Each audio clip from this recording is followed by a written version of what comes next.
বেসনের লাড্ডু খেয়েছেন কখনো? যদি খেয়ে না থাকেন তাহলে আজকে আমার এই রেসিপি দেখে ঝটপট বাসায় এরকম বেসন দিয়ে লাড্ডু তৈরি করে নিতে পারবেন।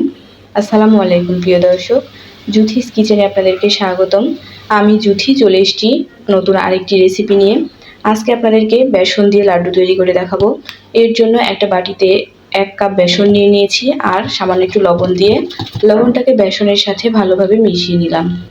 এখন রুম টেম্পারেচারে থাকা নরমাল পানি দিয়ে একটা ব্যাটার তৈরি করে নিব। এই ব্যাটারটা খুব বেশি পাতলাও হবে না, আবার ঘনও হবে না। আমরা বুন্দিয়া তৈরি করার জন্য যেরকম ব্যাটার তৈরি করে থাকি ঠিক এই রকমই একটা ব্যাটার তৈরি করে নিব। চাইলে আপনারা এই ব্যাটার দিয়ে বুন্দিয়াও তৈরি করে নিতে পারেন। একই ব্যাটার আমরা আজকে এই লাড্ডু তৈরি করার জন্য ব্যবহার করব। আমার ব্যাটারটা রেডি। প্যানের মধ্যে সামান্য একটু তেল দিয়ে দিয়েছি। তেলটা গরম হয়ে গেলে যে ব্যাটারটা রেডি করে রেখেছিলাম সেটা এভাবে চারিদিকে ছড়িয়ে দিলাম। এখন অল্প আঁচে এক পাশটা একটু ভাজা হয়ে গেলে অপর পাশটাও এভাবে ভালোভাবে ভেজে নিব। চাইলে আপনারা বুন্দিয়া তৈরি করে সেই বুন্দিয়া দিয়েও এই লাড্ডু তৈরি করে নিতে পারেন। তবে অল্প সময়ে ঝটপট যেন আপনারা এই লাড্ডুটা তৈরি করতে পারেন তাই আমি এই পদ্ধতিতে করে দেখাচ্ছি।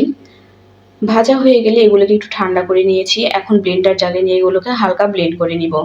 একদম মসৃণ করে ফেলা যাবে না, একটু দানা দানা রাখতে হবে। দেখুন আমি কাছ থেকে দেখিয়ে দিচ্ছি।